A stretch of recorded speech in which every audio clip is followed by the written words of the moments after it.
हम चाहते थे यूनिवर्सलाइजेशन ऑफ एजुकेशन। यूनिवर्सलाइजेशन अपने आप में बहुत विशद, बहुत विस्तृत इसका दायरा है, बहुत व्यापक है। हर बच्चे तक शिक्षा की पहुंच हो। कैसी शिक्षा? गुणवत्ता युक्त शिक्षा। ये फ्री और ये सारी चीजें वैसे निकली हुई है। हर बच्चे तक पहुंच हो। वो इस देश की जो यहाँ हमारा जो जनमानस है, हमारी जो पॉपुलेशन है 135-36 करोड़ लोग, उनकी आर्थिक गुणतर क्या है, उनकी सामाजिक भौगोलिक परिस्थितियां क्या है। बहुत बड़ा तबका, लगभग 80% से ज्यादा ऐसा है जो हैंड टू माउथ है। उन तक शिक्षा की पहुंच तब तक संभव नहीं है जब तक वो सबके लिए अनिवार्य रूप से सार्वजनिक क्षेत्र में ना हो। संभव ही नहीं है, पॉसिबल नहीं है। इसलिए यूनिवर्सलाइजेशन ऑफ एजुकेशन और उस एजुकेशन की बहुत उच्च क्वालिटी है। उच्च क्वालिटी के वो सवाल हैं जो अभी सतीश चौहान जी रेखांकित करते हुए अध्यापकों में आत्मग्लानि जगाने की कोशिश कर रहे थे। मैं इनको ये बताना चाहता हूं कि जिस जगह से ये देख रहे हैं वो भी सही जगह नहीं है। आप टीचर्स ट्रेनिंग के प्रोग्राम देखिए। हम थोड़े से गिनती के लोग एक अलग टापू पे बैठे हुए हैं जहां से हम टीचर्स ट्रेनिंग का जो डेमोक्रेटाइजेशन है, जो समावेश है, सबको साथ लेके चलना। साइकोलॉजी में जो ज्ञान की निर्माण की कक्षा कक्ष में जो ज्ञान का निर्माण होता है उसकी अवधारणा है। अभी हमारे टीचर्स ट्रेनिंग में वो प्रोग्राम नहीं है, बिल्कुल अपडेटेड। कोई भी आप डीएड का, डीएलडी का, बीएड का कोई भी टीचर्स ट्रेनिंग प्रोग्राम देखिए, अभी भी वो व्यवहार मनोविज्ञान पे आधारित है। वो मनोविज्ञान आज से 100 साल पुराना था। जिस शिक्षा मनोविज्ञान को हमारे टीचर पढ़ रहे हैं, जिसके आधार पे हम कह रहे हैं कि अनट्रेन्ड आदमी टीचर नहीं हो सकता, लेकिन हम अपने टीचर्स को आज भी 100 साल पिछड़ा हुआ मनोविज्ञान पढ़ा रहे हैं। और उस मनोविज्ञान को पढ़ के जो व्यक्ति टीचर बनेगा वो यही करेगा जो आप देख रहे हैं। अगर सतीश चौहान का कहीं पे किसी और उच्च स्तर पे संपर्क हो गया, किसी और 2-4-10 साथियों का हो गया, उनके पास वो जो भिन्न दृष्टि है वो लाखों करोड़ों शिक्षकों के पास नहीं गई। और हमारे इस पूरे विमर्श में ये पहलू अछूता भी रहा कि टीचर्स ट्रेनिंग क्या हो, उसका क्या स्वरूप हो, उसके कंटेंट क्या हो, क्या पढ़ाया जाए। एक अपने आप में बड़ा, मैं दूर नहीं जाना चाहता, पहले ही मैंने संकेत किया था, मेरा खतरा होता है संक्षेप में भी विस्तार होने का। लेकिन मैं एक बार दोबारा आना चाहता हूं, यूनिवर्सलाइजेशन ऑफ एजुकेशन के बिना सब बच्चों की शिक्षा तक पहुंच नहीं हो सकती है। एजुकेशन उच्च गुणवत्ता वाली, यानी उसमें ये जो इंसान है, बच्चे का खुश रहना, उसका सीखना, उसका हर तरह से न केवल कुछ कौशल बल्कि वैल्यूज, सेंसिटिविटी, उसमें डेमोक्रेटाइजेशन की सेंस, समता का पहलू भी आप यहीं पे ले सकते हो। वो गुणवत्ता, फिर दुनिया को देखने की आपकी नजर, जिसपे आमतौर पे वेद प्रिय जी बोलते हैं, आज उनको विषय थोड़ा सा ये जो हम कई बार हक्के बना लेते हैं, तब सारी बातें कहने में दिक्कत आती है। Scientific temperament, rational scientific thinking, इसका डेवलपमेंट, और फिर सबका समावेश करते हुए हमारी परिकल्पना क्या थी कि ऐसा पूरा शिक्षा का ताना बाना सब बच्चों तक पहुंच सके बिना किसी भेदभाव के। अमीर गरीब कुछ नहीं, जाति भेद कुछ नहीं, उसकी भौगोलिक आर्थिक पहुंच का मामला कुछ नहीं, सब तक पहुंच सके, उसके लिए नेबरहुड पर बेस्ड कॉमन स्कूल सिस्टम, ये हमारी मांग थी शिक्षा नीति का परिवर्तन की। नेबरहुड पर बेस्ड कॉमन स्कूल सिस्टम कई विकसित देशों में अमल में है कि एक खास लोकेलिटी में, चाहे वहां पर कोई अंबानी का घर है, चाहे वहां पे किसी मंत्री का घर है, वहां पे चाहे किसी डॉक्टर का घर है, वहां पे चाहे कोई रिक्शा वाला रहता है, वहां पे कॉलोनी का छोटा दुकानदार रहता है, सबके बच्चों के लिए उस कॉलोनी का स्कूल निःशुल्क शिक्षा का, गवर्नमेंट फंडेड स्कूल, एक जैसे वातावरण में सब बच्चे पढ़ें और वो पूरी तरह निःशुल्क होगी सबके लिए। ऐसा neighbourhood based common school system वो सबको बराबरी के मौके दे सकता है, वो समावेश कर सकता है, वो गरीब से गरीब के लिए अवसर पैदा कर सकता है, वो इस देश के पूरे टैलेंट को पहचान सकता है। ऐसी शिक्षा नीति हम चाहते थे। ऐसी हम इसलिए नहीं चाहते थे कि हम गरीब लोगों के स्पोक्स पर्सन हैं, हम मजदूर की हिमायत करते हैं, हम इस वर्ग विभाजित समाज में जो डाउन ट्रोडन है, टॉयलिंग मासेस हैं, उनके साथ हैं, बल्कि इसलिए भी चाहते हैं, इसलिए तो चाहते थे कि सबको मिले, जो वंचित है वो वंचित ना रहे, लेकिन इसलिए भी चाहते थे कि अगर इस देश के समस्त बच्चे उच्च गुणवत्ता वाली शिक्षा प्राप्त कर सकेंगे तो उनकी जो क्षमताएं हैं, उनकी जो बौद्धिक, मानसिक, शारीरिक, हर तरह के जो उनकी क्षमताएं एज ह्यूमन बीइंग विकसित होंगी, वो क्षमताएं इस देश को आगे ले जाने में मदद करेंगी, वो डेवलपमेंट में काम आएंगी, वो विकास में काम आएंगी। इसलिए ऐसी शिक्षा देशभक्ति की शिक्षा है, सबको साथ लेके चलने वाली गुणवत्ता वाली शिक्षा देशभक्ति की शिक्षा है। इसलिए हम बदलाव चाहते थे। साथियों ने बहुत से पहलुओं को रिकॉर्ड किया, मैं रिपीट नहीं करूंगा, लेकिन एक बात को रिपीट मुझे मजबूरी में करना पड़ेगा। कई साथी बोले और साथी सुधीर ने, बहुत ही होनहार युवा शिक्षक हैं, उन्होंने बहुत अच्छे तरीके से भाषा को टूल बना के लिटरल और इंप्लाइड मीनिंग को एक्सप्लेन किया कि लिखा क्या है, मतलब क्या है। इस शिक्षा नीति का जो दस्तावेज है वो बिल्कुल ऐसा ही है जैसे सबके खाते में 15 लाख रुपए आना, बिल्कुल वैसा ही है। हर साल 2 करोड़ रोजगार देना लफाजी है। अगर आप पूरी डिटेल में जाएंगे, गए हैं आप लोग, तो जो प्रीचिंग वाला सेक्शन है वहां पे भारी भरकम शब्दों को चुन चुन के रखा गया है, और अमल वाले जगह पे कोशिश की जाएगी, संभावना की ऐसा प्रयास होगा, एनजीओ को दे देंगे, वैकल्पिक स्कूल संस्थान देखेंगे, वहां पे सब लफाजी है।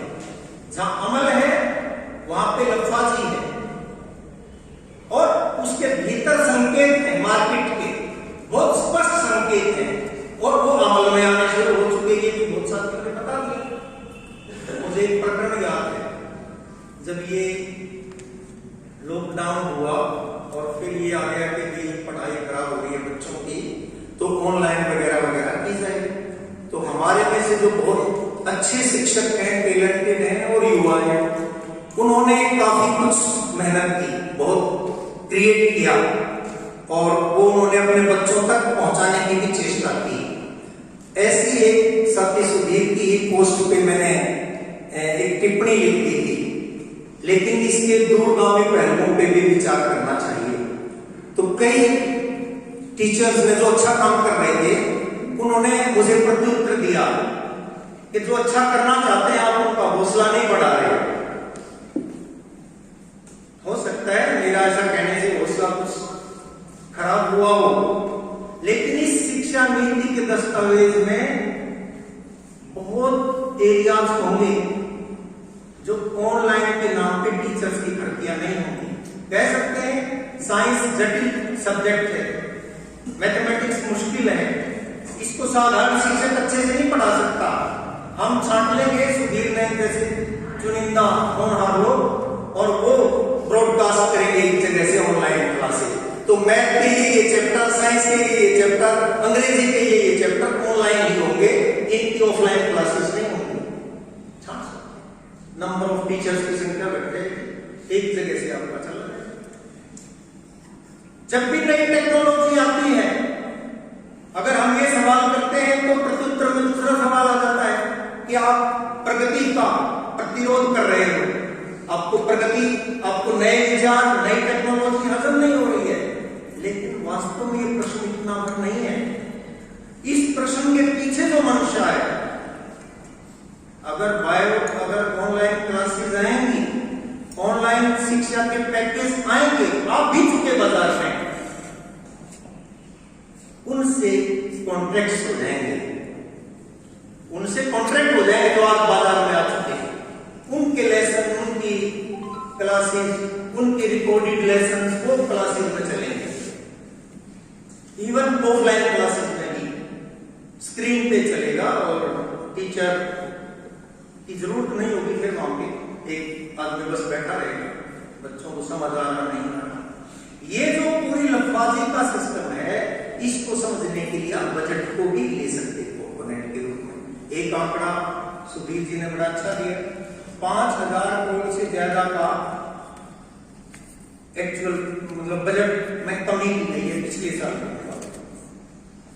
एक हरियाणा का आंकड़ा जिस दिन बजट पेश किया उस दिन सामने आया, और वो कल भारती जी ने अपने प्रेस नोट में रिपोर्ट किया कि बजट रखना भी एक चीज है। बजट रख दिया भी रख दिया, 18-19 हजार करोड़ का एजुकेशन का टोटल मिला के, पिछले बार भी रखा था 18,900 समथिंग करोड़ का खर्च हुआ, उसमें से 12,600 करोड़ उसके आंकड़े हैं ये। पिछले साल जो बजट रखा, जैसे एलिमेंट्री एजुकेशन का 1 से 8 का बजट रखा, 9,124 करोड़, खर्च किया 6,712 करोड़। रख लो कागज में तो लिखना था। सेकेंडरी एजुकेशन का 9वीं से 12वीं का 6,916 करोड़, खर्च किया 3,992 करोड़। हायर एजुकेशन का बजट में रखा 2,936 करोड़, खर्च किया 1,918 करोड़। लगभग 22% हिस्सा शिक्षा के बजट का खर्च किया। कौन सी चीजें छूटेंगी? इसी दिन जिस दिन ये अखबार मिला, उसी दिन अखबार में एक और खबर थी, सरकार के मौज मस्ती के खर्चे कम नहीं हुए, वो तो बढ़े, लेकिन बिजली का, पानी का, स्वास्थ्य का, एजुकेशन का, ये खर्चे घटे। खर्चे वो घटे जिनका पब्लिक सर्विसेज से ताल्लुक है। ये सरकार की प्राथमिकता। अभी मैं एक बात और कहना चाहूंगा जिसको थोड़ा सा समझना हमारे लिए अच्छा होगा। अभी प्रधानमंत्री जी बोले, कई लोगों ने बोल किया, इस बार का बजट और उसके बाद प्रधानमंत्री के जवाब संसद में उन्होंने कहा पूरे सिस्टम को, पूरी इकोनॉमी को 2 भागों में बांट दिया, स्ट्रेटेजी, रणनीतिक महत्व का क्षेत्र, और नॉन स्ट्रेटेजिक, गैर रणनीतिक महत्व का क्षेत्र। और ये कहने के बाद बोले, जो ये कह रहे थे कि बाबू चलाएंगे क्या धार, फिर वो क्या बोले, हम थोड़ा सा काम रखेंगे सरकारी क्षेत्र में, रक्षा में थोड़ा सा, पूरा नहीं, रक्षा में, बैंकिंग में, ऊर्जा में और संचार में थोड़ा सा रखेंगे, बाकी सब प्राइवेटाइज करेंगे, बेचेंगे। बहुत खुल बोला। उसमें उन 4 कोर सेक्टर में एजुकेशन नहीं है, उन 4 कोर सेक्टर में हेल्थ भी नहीं है। इसका मतलब समझते हैं? इसलिए मैं एक बात कहना चाहता हूं, खास करके ये शिक्षा नीति पे हमारी बहस केवल अकादमिक बहस तक सीमित नहीं है। इसमें से हमारे लिए कुछ काम निकलेंगे। काम तभी निकलेंगे जब हम इसको समझ लेंगे, इसके निहितार्थ समझ लेंगे, लेकिन इसमें से काम निकलेंगे। आज इस देश के सामने किसान आंदोलन के कॉन्टेक्स्ट में कह रहा हूं मैं, निजीकरण का विरोध एक इशू बन चुका है। ऐसी सूरत में यदि शिक्षा वो अगर बिक्री की चीज बनती है, वो बाजार की चीज बनती है, तो इसका साफ मतलब है, चाहे वो घोषणा करे ना करे, इसका साफ मतलब है कि ह्यूमन रिसोर्सेज को एज लेबर इस्तेमाल करना और जितना बिक सकता है वो बाजार के हवाले करना। ये दोबारा से देश को अनपढ़ता की ओर धकेलने वाली शिक्षा नीति होगी। सेंट्रलाइजेशन इसी मकसद से किया गया है कि रास्ते में कोई रोड़े ना हो। हमारे बहुत साथी सेंट्रलाइजेशन पे बात करते हैं, परीक्षा पद्धति पे बात करते हैं, या अलग अलग जो सिस्टम से जो चीजें आई हैं, अगर आप हायर एजुकेशन को भी जोड़ के समझ लें शिक्षा नीति से, तो सरकार ने अनुदान के मामले में प्राइवेट सरकारी इनमें भेदभाव नहीं किया जा सकता। अगर 10 रुपए सरकारी यूनिवर्सिटी को देने हैं, एमडीयू को देने हैं, तो 10 रुपए जिंदल यूनिवर्सिटी को भी देने हैं। इसका बहुत स्पष्ट मतलब है। और आपके सामने तो था ना, रिलायंस की यूनिवर्सिटी अस्तित्व में आने से पहले ही सरकार ने उसको पिछले 3 साल पहले 6,000 करोड़ की ग्रांट अलॉट कर दी। अब तो सामने ही तो है कि ये उत्कृष्ट देश की 6 उत्कृष्ट संस्थाएं छाटी गई जिनको ये ग्रांट मिली थी 6,000 करोड़, 3 सरकारी क्षेत्र की, 3 प्राइवेट की। उनमें से रिलायंस की एक काल्पनिक यूनिवर्सिटी भी थी जिसका गठन भी नहीं हुआ था। प्राइवेट क्षेत्र के प्रति मोह कितना किस कदर गहरा है, इसको भी थोड़ा समझने की बात है। मैं एनसीएफ वगैरह पे डिटेल में नहीं जाऊंगा और मैं अपनी सीमा को भी ध्यान में रखूंगा, लेकिन मैं एक बात विशेष रूप से लैंग्वेज पे कहना चाहता हूँ, क्योंकि लैंग्वेज पे बूटा सिंह के बोलने के बाद एक साथी ने थोड़ी प्रतिक्रिया भी दी। मैं उनकी और बाकी सभी साथियों की जानकारी के लिए बताना चाहता हूँ कि मैं संस्कृत का विद्यार्थी भी हूँ और संस्कृत का प्रेमी भी हूँ, और ग्रेजुएशन तक मैंने संस्कृत लगातार पढ़ी है। लेकिन जो बात बूटा सिंह ने कही उसको पकड़ने की जरूरत है, शब्दों को। आपकी बात तथ्यात्मक रूप से भी सही नहीं है। दक्षिण भारत की भाषाएं मलयालम, कन्नड़, तेलुगु, तमिल, ये इनका ओरिजिन संस्कृत नहीं है। स्वयं संस्कृत भारत यूरोपीय भाषा परिवार का हिस्सा है। संस्कृत, अंग्रेजी, जर्मन, फ्रेंच, हिंदी, ये कॉमन बैकग्राउंड की भाषाएं हैं, और दक्षिण भारत की भाषाएं और भारत की और भी कई पूर्वोत्तर की भाषाएं, 22 भाषाओं में से कम 15 भाषाएं ऐसी हैं जिनका ओरिजिन संस्कृत नहीं है। इसलिए तथ्य के तौर पे बता रहा हूं मैं, ये भी सही नहीं है। लेकिन इसके बावजूद जो दूसरा पहलू है कि आज संस्कृत कहीं पर भी मातृभाषा नहीं है। संस्कृत में बहुत समृद्ध लिटरेचर है, और जो वर्तमान संस्कृत है उससे पहले वैदिक संस्कृत में भी अच्छा लिटरेचर था। उसके बाद पाली, प्राकृत, अपभ्रंश, वहां से होते होते ये संस्कृत हमारी आई है।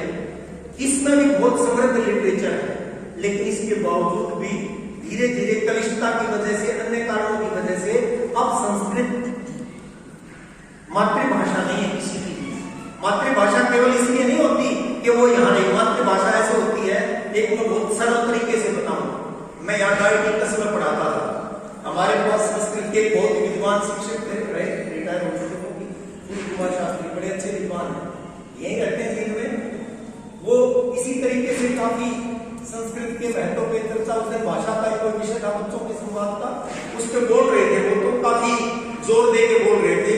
तो दूसरे एक शिक्षक में जो हिंदी पढ़ाते थे, छोटी सी टिप्पणी की, शास्त्री जी मैं छोटी सी बात मैं भी कह दूं, मैं उसके हवाले से कह रहा हूँ, मेरे से कोई बुरा भी माने तो भी कोई ऐसी बात नहीं, लेकिन मैं उसके हवाले से कह दूं। उसने कहा कि मैं आपकी बात को बड़ी करता हूँ, मेरी साइकिल में पंचर हो रहा है, आप मेरे साथ अड्डे पे चलो, जीन चलो, 20 दुकानों पर चलो साइकिल, आप संस्कृत बोल के मेरी साइकिल में पंचर लगवा दोगे तो मैं इसके बाद हिंदी छोड़ दूंगा, बस केवल संस्कृत को ही पढ़ूंगा। कुछ बातों में व्यवहारिक होने की जरूरत है। जो संस्कृत की पढ़ाई भी करते हैं उनको भी अपनी बात, इवन सरकार भी संस्कृत का महत्व करते हैं, उन्होंने संस्कृत में क्यों नहीं छापी शिक्षा नीति? संस्कृत में शिक्षा नीति क्यों नहीं छापी? पढ़ाई तो बहुत की, हिंदी और अंग्रेजी में को छापी, संस्कृत में भी छापते थे, क्योंकि उनको मालूम है कि संस्कृत पढ़ने वाले केवल वही लोग हैं जो संस्कृत के छात्र हैं या शिक्षक हैं। बाकी लोगों को संस्कृत नहीं आएगी और उनमें भी कोई हो सकता है अपनी किताबों तक आती हो, शिक्षा नीति जैसा गहरा दस्तावेज उनकी समझ में भी ना आए। इसलिए थोड़ा सा भावों से जुड़ने की बात नहीं होती। हमारी भाषा है, हमारे देश की भाषा है, समृद्ध है और दुनिया की प्राचीनतम भाषाओं में से एक है। और व्याकरण तो दुनिया का पहला लिखा ही संस्कृत में गया था, पाणिनि के द्वारा साधे। लेकिन आज वो मातृभाषा नहीं है, कहीं की यूज में नहीं आ रही है, वो केवल क्लासिकल लैंग्वेज है। उसी रूप में उसको हम देख सकते हैं, उससे बाहर नहीं देख सकते। और इसीलिए बूटा सिंह ने ये सवाल उठाया था कि हम बच्चों को शिक्षा का माध्यम मातृभाषा हो और जो भी लैंग्वेजेस बच्चे सीखना चाहें। मैंने अपने सभी बच्चों को संस्कृत पढ़ाया, सभी बच्चों को पढ़ाया, उन्होंने बाद में जाके साइंस वगैरह को किया, लेकिन सभी बच्चों को संस्कृत पढ़ाया। जो भी भाषा बच्चे अपनाना चाहें वो अपना लें, कोई भी सीख ले, अच्छी भाषा की बात है, जिसको जितनी भाषाएं सीख सकता है। लेकिन हमारे जो स्ट्रीम है, सिस्टम है एजुकेशन का, उसमें ये सीमित होना चाहिए। और मैं और दूर ना जाते हुए केवल अंतिम 1-2 मिनट की बात पे आ रहा हूं, केवल इस बात से ज्यादा सतर्क होते हुए कि आप बहुत देर से सुन रहे हैं और अभी बहुत बार सुनना है और बहुत बार आप लोगों को सुनाना है। तो मैं ऑपरेशनल एरिया पे आना चाहता हूं। अगर आप हमारी रीच देखें, जो लोग यहां हैं, इसकी संख्या ना गिने, संख्या तो शायद 100 तक मुश्किल से होगी, 125 होगी, 125 होगी, 150 मान लेता हूं। लेकिन हरियाणा में आबादी जो अपने जिम्मे है, जिसको हैंडल करना देश में तो 3.3 करोड़ के आसपास पॉपुलेशन होगी। 2011 में 10 साल पहले 2 करोड़ 54 लाख, तो अब लगभग 310, 15, 20 या 25 तक भी हो सकते हैं, मुझे पक्का नहीं पता, तो उनका आइडिया। ठीक है, इतने लोगों में से अगर आप आधी आबादी को बालिग मान लें, जिनको ये बात बतानी है, उन तक 125 लोग को नहीं पहुंचा सकते ना। लेकिन ज्ञान विज्ञान यानी सामाजिक क्षेत्र में काम करने वाले लोग, इनका जो कार्य क्षेत्र बनता है पूरा हरियाणा बनता है। और शिक्षक 80,000 तो वर्किंग टीचर की संख्या है अभी भी। और जिस संगठन के प्रतिनिधियों ने ये आयोजन किया है, उनकी भी मेंबरशिप 40,000 के आसपास है। हमारे जिम्मे का काम ये है कि हम इस शिक्षा नीति के तमाम पहलुओं और उनके प्रभावों को मोबिलाइज करने की दृष्टि से, ज्ञान बढ़ाने की दृष्टि से नहीं, वो तो सीमित है, ज्ञान तो बढ़ाएं, लेकिन लोगों को शिक्षा के निजीकरण के, व्यापारीकरण के, केंद्रीकरण के खिलाफ खड़ा करने के लिए ओरिएंट करें। उसके प्रोग्राम आप अपनी अपनी मीटिंगों में क्या स्ट्रेटजी हो सकती है, क्या छोटी छोटी गतिविधियां हो सकती हैं, क्या तरीके हो सकते हैं कि आम आदमी को समझ में आने लगे, जैसे किसानों को समझ में आने लगा कि अगर खेती कानून लागू होते हैं तो खेती तबाह हो जाएगी, ऐसे ही शिक्षकों को समझ में आने लग जाए, आम लोगों को समझ में आने लग जाए, पेरेंट्स को समझ में आने लग जाए कि अगर ये शिक्षा नीति अमल में आई तो शिक्षा चौपट, इसलिए इसको रोकना होगा। और इसकी जगह वो शिक्षा नीति जिसकी मैंने शुरू में चर्चा की, वो शिक्षा नीति इवॉल्व करनी होगी, बनानी होगी। इस तरह के काम की आवश्यकता है। शब्दों में तो मैं भी कह के चला जाऊंगा, बात खत्म हो गई। सबको अपनी अपनी बैठकें करके ठोस रूपरेखा इसको आगे बढ़ाने की रूपरेखा, इसको बहुत ही जन भाषा में ट्रांसलेट करना, मतलब अपनी बात को लोगों को समझ में आए इस ढंग से कहने योग्य बनाना, और जहां जहां अंतर विरोध है सरकार की लफाजियों को अमल की, उनको एक्सपोज करना और उसके लिए फिर लामबंद करना, उसके लिए लोगों को सड़कों पे लाना, ये काम बने।